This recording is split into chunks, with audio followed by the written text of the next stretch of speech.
My name is Tyler Grant, and this happened last summer on a solo road trip from Colorado to Tennessee. I was 22 and thought driving cross-country alone would be some kind of healing thing after a bad breakup and a rough semester. I had podcasts lined up and snacks in the passenger seat. I told my mom I would stop every few hours, stick to the main highway, and avoid driving too late. I ended up breaking every one of those promises that night. By the time I crossed into Kansas, the sun was gone and the sky had that flat black look you only see on long, empty stretches of highway.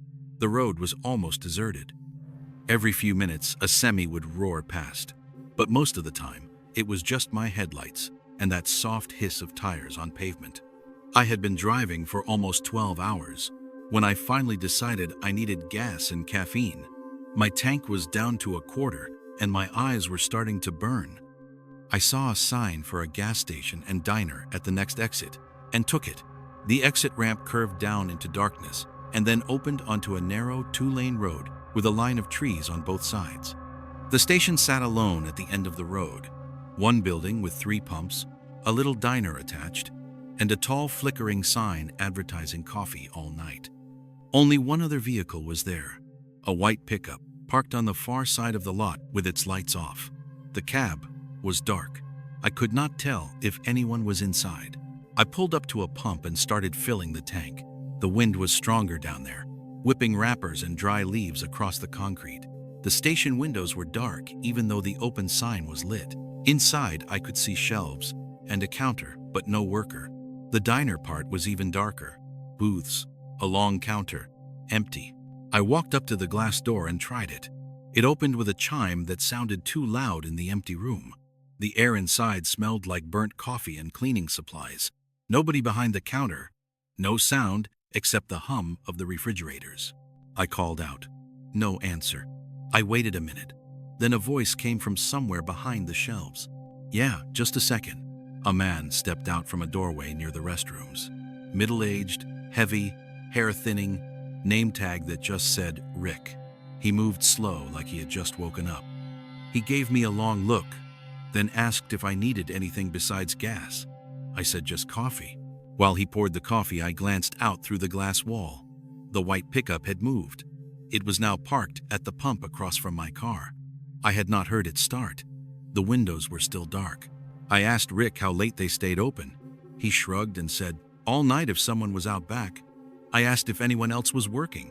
He looked at me a second longer than felt normal and said, no, just him. Then he asked where I was headed, what route I was taking, and if I planned on driving all night. It felt like the usual small talk, but something about the way he watched my face made me uncomfortable, like he was checking if I was lying. I paid, thanked him, and hurried back out to my car. At my pump, a receipt fluttered in the wind, stuck under the nozzle.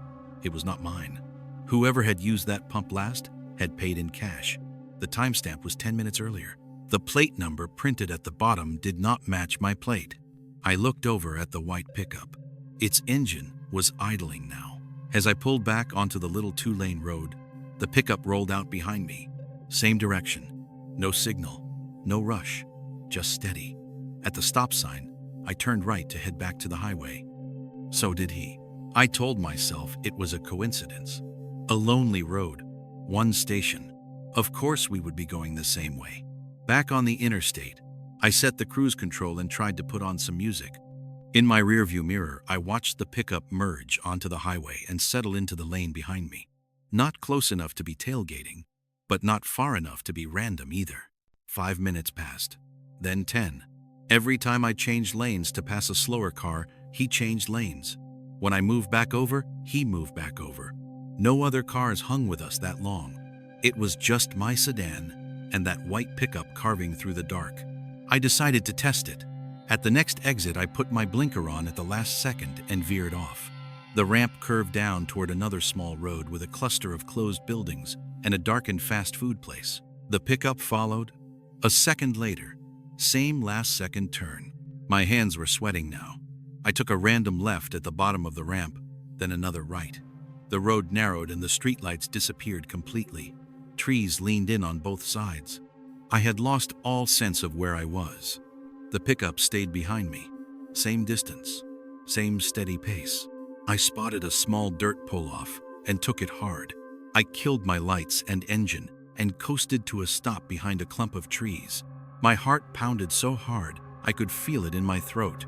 I watched the road through the branches. The pickup crept past, slower now, like the driver was searching the dark for me. For a moment, the brake lights flared. Then the truck rolled to a stop in the middle of the road. It sat there, engine idling. No one got out. After a long minute, it pulled forward again and disappeared around a bend. I waited until the sound faded completely. I told myself it was enough. I could turn around, find the highway, forget this ever happened. I eased back onto the road and drove the opposite direction, trying to retrace my turns. The trees all looked the same. My phone had almost no signal. The map app kept freezing and spinning. Eventually, I saw another gas station. This one older, lights buzzing, a single pump. I felt a wave of relief when I saw someone inside. An older woman sat behind the counter reading a magazine. I pulled in and parked near the door instead of at the pump. I just wanted to be somewhere with another person. When I stepped inside, the woman looked up and frowned like she recognized me. She asked if I was okay. I must have looked worse than I thought because she did not ask if I wanted to buy anything. I told her a truck had followed me from the last station and that I did not know where I was anymore. She asked what it looked like. When I said white pickup, her face went tight. She walked around the counter, went to the front window, and peered out into the night. The lot was empty. The road was empty. Then she told me quietly that a few months ago a girl came in saying someone in a white truck had followed her from the highway.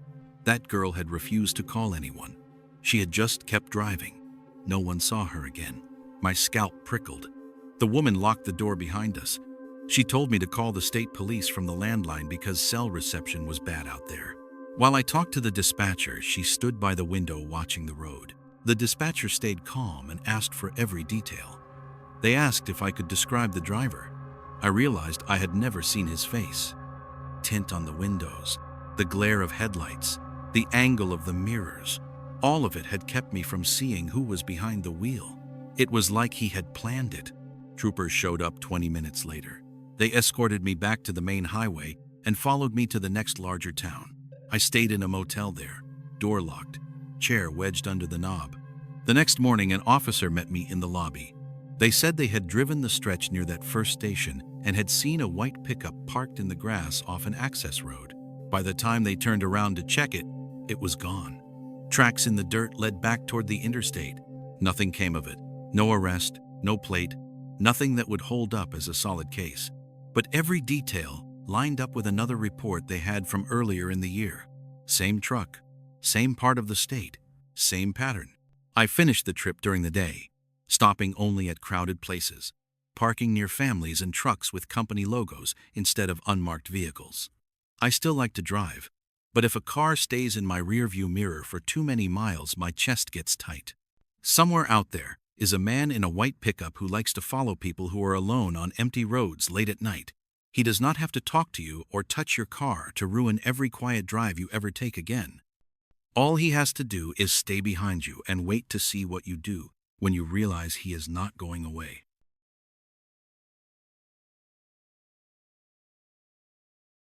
My name is Eric Lawson, and the night I'm about to talk about happened when I was 27, driving from Phoenix to San Diego after visiting my brother for Halloween weekend.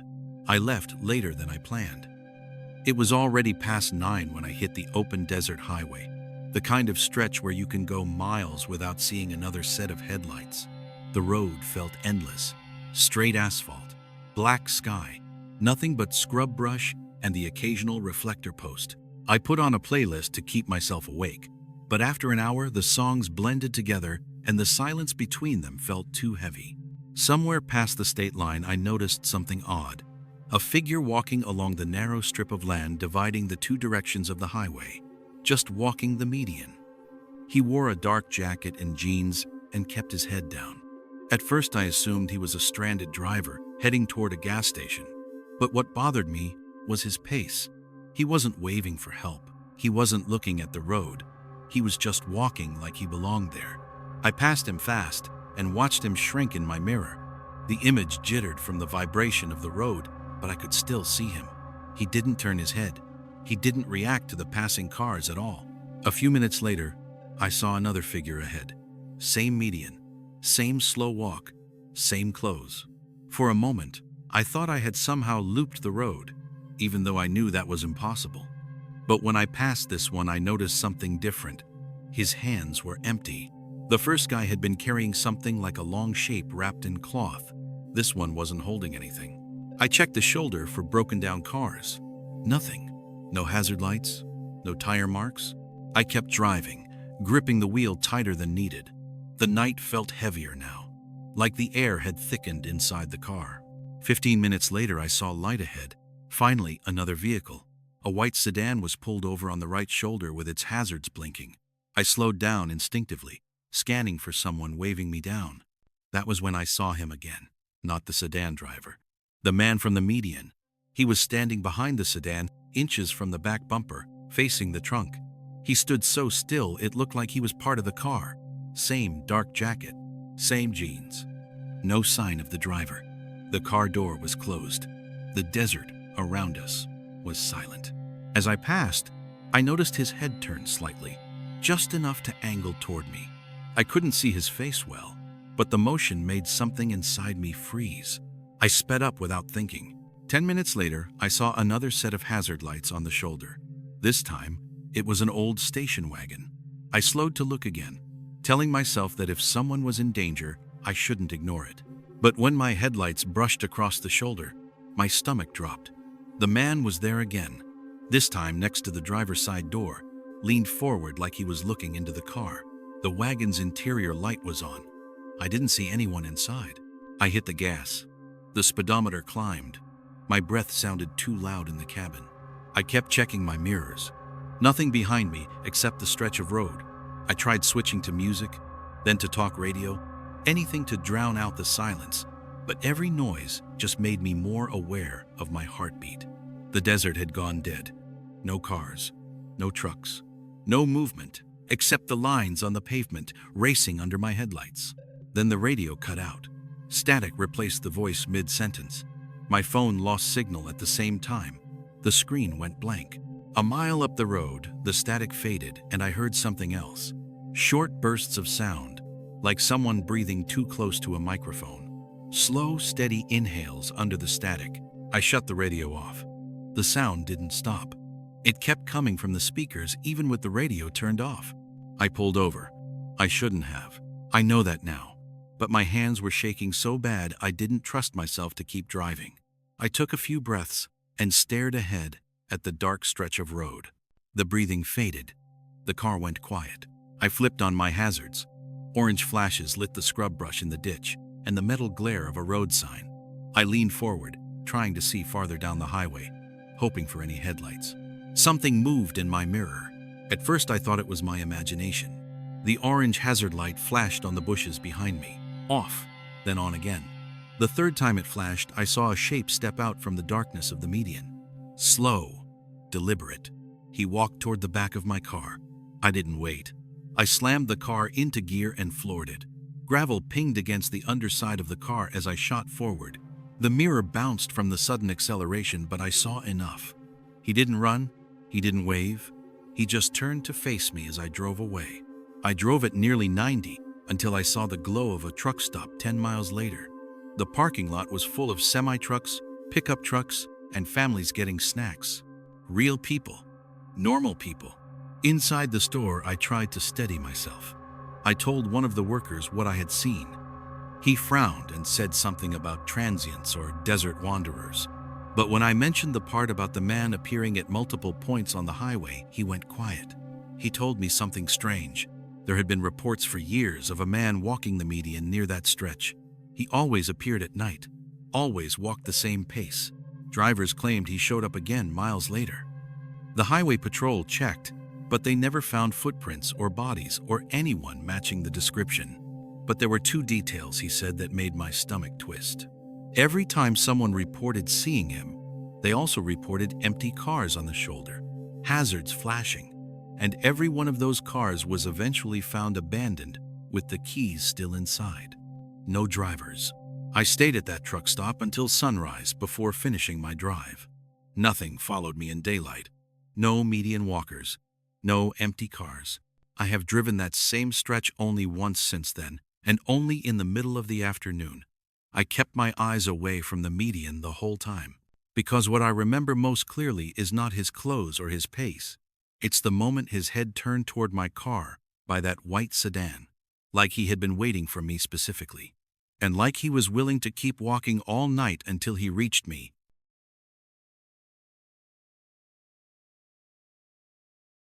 My name is Kyle Dawson, and this happened when I was 23, driving from Oregon to Nevada after spending Halloween weekend with some friends. I left later than I meant to because everyone kept talking, and I didn't want to be the one to break up the group. By the time I got on the highway, it was almost 11. I figured I'd push through a few more hours before finding a cheap motel. The first 2 hours were peaceful. Empty highway, crisp cold air, the kind of night where you feel like the whole world is asleep except for you. I kept the radio low and cracked the window to keep myself alert. I saw the first sign for the rest stop around 1:30. Blue sign, small arrow, nothing else. I didn't need gas, and I wasn't tired yet, but I could use a bathroom. The exit ramp curved into darkness, with no lights except my high beams bouncing off the trees. The rest stop was tiny. 2 picnic tables, 1 bathroom building, 1 vending machine, glowing red like an emergency beacon. No cars, no trucks, not even a parked motorcycle. I pulled into a spot directly under a broken streetlight that flickered so irregularly it felt like someone flipping a switch on and off. The shadows around the trees pulsed with every flicker. The bathroom door was propped open with a gray cinder block. Inside, the fluorescent light buzzed like an angry wasp. Everything smelled faintly like bleach. I kept glancing behind me even though I knew nobody was there. When I stepped back outside, the night felt colder. A sharp drop in temperature like stepping into a walk-in freezer. I zipped my jacket and headed toward the red vending machine because for some reason its glow felt safer than the dark between the trees. That was when I saw the car. A tan sedan, parked at the far end of the lot that had been completely empty a minute earlier. No sound of an engine, no headlights, no door slam. Just there was someone sitting in the driver's seat, head turned slightly, like they were looking toward me. I couldn't see their face. The windshield reflected the red vending machine glow too well. I tried not to stare. Maybe they had pulled in quietly while I was in the bathroom. Maybe they were asleep.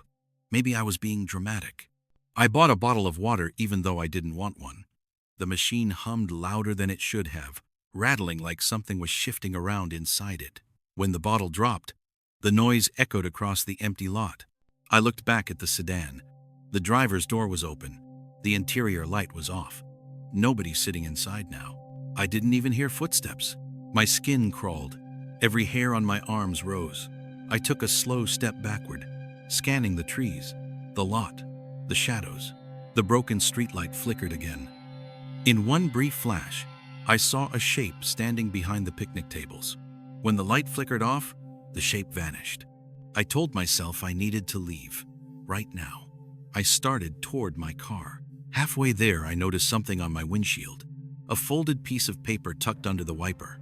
My heart started hammering because I had been gone for 2 minutes maximum. Someone had to place it there. I reached the car, unlocked it with shaking hands, grabbed the note, and got inside before opening it. 4 words, scratched in black marker so hard it tore the paper. You should not stop. I snapped my head up and scanned the lot. The sedan was still there, door still open, a dark gap where someone should have been sitting. I turned the key, threw the car into reverse, and backed out too fast, tires grabbing gravel and sending pebbles clattering. When I shifted into drive, my headlights lit the trees. Something moved between them. A person, stepping behind a thick trunk just before the light hit. I floored it. The rest stop disappeared behind me in seconds. For the first few miles, I kept checking my mirror. Nothing, just darkness and the faint glow of my taillights. I told myself the note was some prank, something stupid, something meant to scare travelers. At mile marker 112, my headlights hit another sign for a second rest stop up ahead. I ignored it. That is why my stomach dropped when I noticed lights on the side of the road anyway. A small pull-off with one vending machine, one bathroom building, two picnic tables, the exact same layout as the place I had left. Same red vending machine, same broken streetlight, same tan sedan with the driver door open. I slowed down, confused, terrified, trying to understand how I could be seeing the same rest stop twice unless I made a wrong turn. But I had not exited the highway. I had not taken any ramps. I had driven straight. As I passed the sedan, I looked instinctively into the open door. Someone was sitting in the passenger seat now, head turned toward me. Their face was pale and blank, not blinking. My hands tightened on the wheel. I forced myself not to stop, not to look again. 10 minutes later, I saw flashing lights in my mirror. A highway patrol car approached and signaled for me to pull over. I did. The officer walked up with a flashlight and asked if I was okay. He said I had been speeding and drifting slightly in the lane. I apologized and told him I thought someone had been following me from a rest stop. He asked which one. I described the vending machine, the sedan, the layout. His face changed. Not fear. Something like recognition. He told me to wait in the car and walk back to his cruiser. A few minutes later, he returned and said he would escort me to Laughlin, where there were motels and traffic cameras. He didn't explain why. When we got there, he pulled into the lot with me. Before leaving, he told me something that kept me awake the entire night. That rest stop I described had been shut down for construction for weeks. No power, no vending machines, no lights, no access. They had been keeping people away because of reports. First, missing hikers, then a missing driver. Someone had been caught on dash cams, stepping out of the trees near the abandoned stop, walking straight up to moving cars before disappearing again. The sedan I had described matched one they had towed out of that same rest stop 2 months earlier. The owner was never found. I didn't argue. I thanked him and went straight to a room. I wedged the chair under the door and stayed awake until morning. I haven't stopped at a rest area after dark since, not even for a minute, because I keep thinking about the note under my wiper, the shape behind the picnic tables, and the pale face staring at me from the passenger seat of a car that was never supposed to be there anymore.